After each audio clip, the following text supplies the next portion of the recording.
आपने देखा होगा कि प्यासा व्यक्ति कुएं के पास जाता है, लेकिन कुआं स्वयं चलकर किसी की प्यास बुझाने के लिए आ जाए।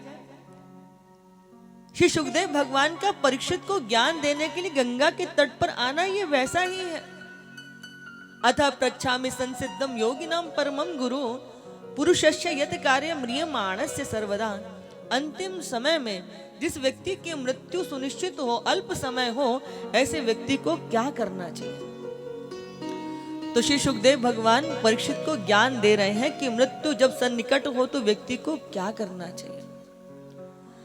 बंधुओं, काल कालांतर में स्थिति परिस्थितियां परिवर्तित होती हैं।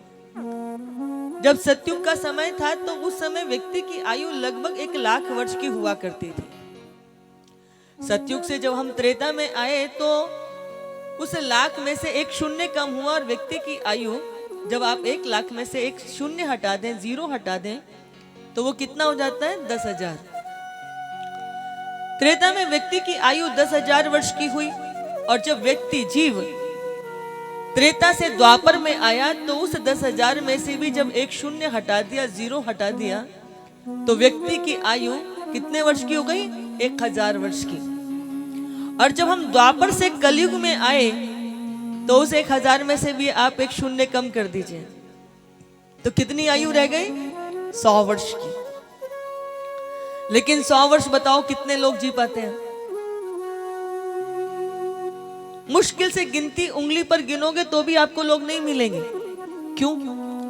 क्योंकि ना हम शास्त्रों की मानते हैं, ना धर्माचार्यों की मानते हैं, ना हम प्रकृति की सुनते हैं। अपने मन के अनुसार चलने के कारण ही आज आप देखोगे किसी को पता ही नहीं कि कब उसकी राम नाम सत्य हो जाएगी।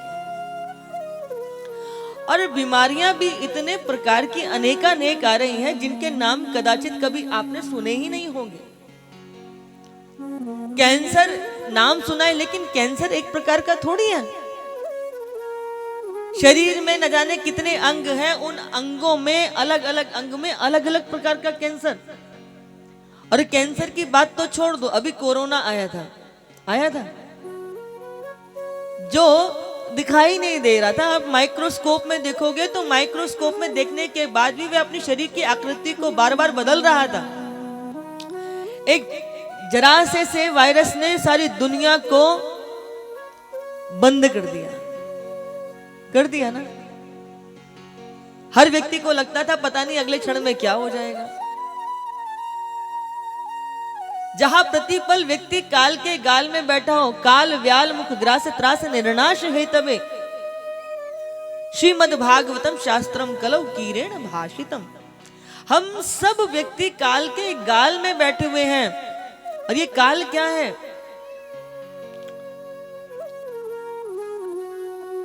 ये काल जो है ना, एक बड़ा सा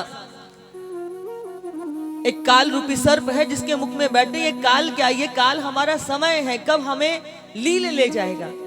और ये काल का मुख जब तक खुला हुआ है तब तक हमें सांसें आ रही हैं। जैसे काल रूपी सर्प का मुख बंद हुआ वैसे ही हमारी सांसें बंद हो गई। हमें नहीं पता कि हमारी सांसें कब पूरी होंगी, ये शरीर कब पूरा होगा, लेकिन हमारे हाथ में ये तो है ना कि हम सत्कर्म करते हुए इस शरीर की यात्रा को पूर्ण कर सकते हैं। हमारे अंदर सद्विचार होंगे, जैसे हमारे विचार होंगे वैसे हमारा कर्म होगा, जैसे हमारे कर्म होंगे वैसे ही हमारी आगे की यात्रा सुनिश्चित होगी।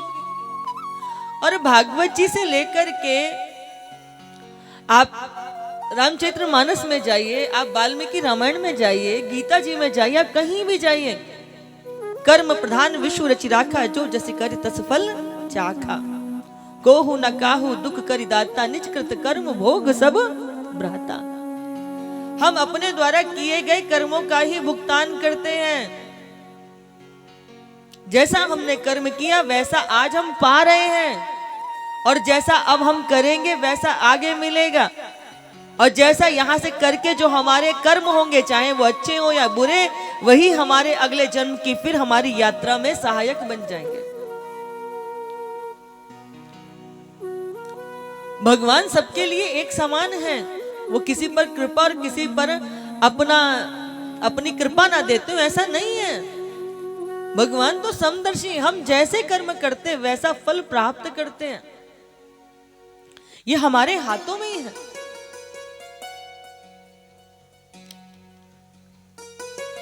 इसलिए बंधुओं, हम बहुत श्रेष्ठ कार्य ना कर पाए, हम बहुत सत्कर्म ना कर पाए, परंतु कम से कम हम इतना तो कर ही सकते हैं ना कि हम किसी का बुरा ना करें, हम किसी का अहित ना सोचें, हम सद्मार्ग पर चलें। ईश्वर ने जैसा हमको दे दिया, हम 2 वक्त का, हमें भोजन मिला तो हम 2 वक्त का भोजन खाकर भगवान को धन्यवाद दें, 1 वक्त का दिया तो 1 वक्त का खाकर धन्यवाद दें। जो उसने दे दिया हम उसकी रजा में राजी हो जाएं। लेकिन हम क्या करते हैं, हमारे मन के अंदर इस जगत की माया ऐसी है कि हम जगत की माया में लिप्त होकर के सतमार्ग पर नहीं चलते। हमारे जीवन में झूठ, दिखावा, दम्भ, कपट, छल ये भर जाता है। और भगवान की लीला इतनी बलवती है, हम सोचते बहुत श्रेष्ठ हैं, परंतु कहीं ना कहीं इस माया में फंस ही जाते हैं।